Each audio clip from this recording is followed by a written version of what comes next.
പകലിൽ രാവിൻ വിരൽ സ്പർശനം തീരങ്ങളിൽ ബാഷ്പദീപങ്ങളിൽ പോരിതൾ നാളമായി നൊമ്പരം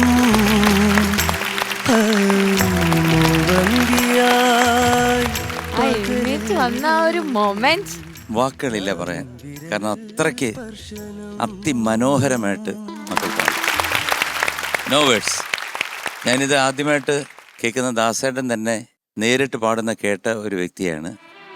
പ്രസാദ് 70mm തിയേറ്ററിൽ ദാസേട്ടൻ വരാൻ ലേറ്റായി. അങ്ങനെ ജോൺസേട്ടന് കുറച്ച് പ്രശ്നം വന്നു. ജോൺസേട്ടൻ പറഞ്ഞു ഇനി എനിക്ക് പാടണ്ട എന്നൊക്കെ പറഞ്ഞ് ഇരുന്ന സമയത്ത് ദാസേട്ടൻ വന്നു. അന്ന് ദാസേട്ടൻ വൈകുന്നേരം രാത്രി അമേരിക്കയിൽ പോവാണ്. ഇവർ തമ്മിൽ കുറച്ച് പ്രശ്നങ്ങളായി, ദാസേട്ടനും ജോൺസേട്ടനും കൂടെ. അങ്ങനെ വന്ന് അടുത്ത പാട്ട് എൻ്റെ എടുക്കണ്ടേ. അപ്പം എൻ്റെ കോൾ ഷീറ്റ് 2-9 തുടങ്ങിയിട്ട് ഒരു 3:30 മണിയായപ്പോഴത്തേക്ക് ദാസേട്ടൻ വന്നു.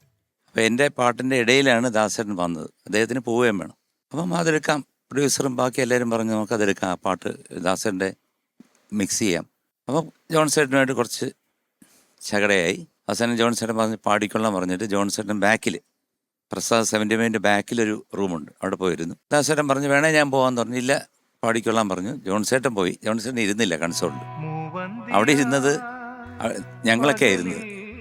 പക്ഷെ അതിമനോഹരമായിട്ട് ഒരു രക്ഷയില്ല. ദാസേട്ടൻ പറയാൻ വാക്കുകളില്ല. ആ രീതിയിൽ ഈ പാട്ട് പാടിയിട്ട് ഞാൻ പോവാന്ന് പറഞ്ഞിട്ട് പോയി. അതിനുശേഷം ഞാൻ ശരിക്കും ഇത്ര മനോഹരമായിട്ട്, ഞാൻ ഇതിനകത്തെ ചെറിയ ചെറിയ ഇതൊക്കെ വിടുന്നെങ്കിലും അതിമനോഹരമായിട്ട് പാടി കേട്ടത് ഗോഡ് ബ്ലെസ് യു. കാരണം അത്ര എളുപ്പമല്ല പാടാൻ. കാരണം ഈ പാട്ട് അതിൻ്റെ ഓരോ സംഗതികൾ എവിടെ വേണേ തെറ്റിപ്പോകാൻ പറ്റുന്ന രീതിയിലാണ് അതിൻ്റെ അനുപല്ലവിയുടെയൊക്കെ സംഗതികൾ. എനിക്കിഷ്ടപ്പെട്ടു. ഐ ഫീൽ ദാറ്റ് മഞ്ചരിക്കും ശരത്തിനും ഒക്കെ എൻ്റെ അഭിപ്രായമാണ്.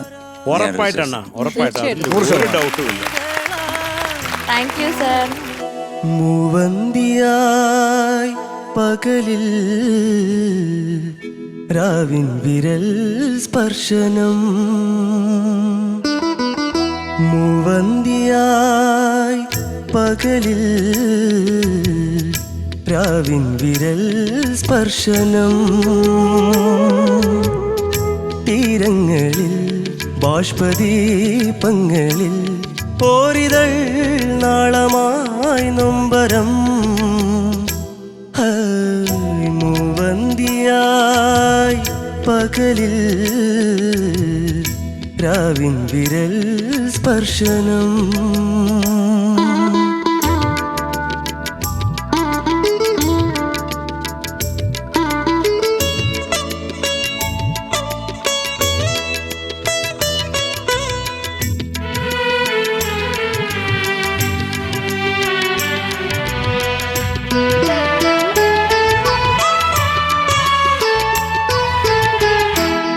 വേറെയായി പിരിയാനരുതാതൊരു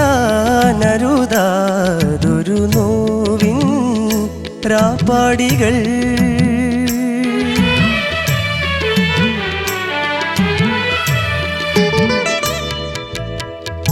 രാവേറെയായി പിരിയാനരുതാതൊരു നോവിൻ രാപ്പാടികൾ ചൂടാത്തൊരാ പൂമ്പിലികളാ കൂടുന്നു കൂട്ടിയല്ലോ ജന്മങ്ങളിൽ വീണയിൽ മീട്ടുമീണം മൂളുന്നൊരാ കാറ്റുകൾ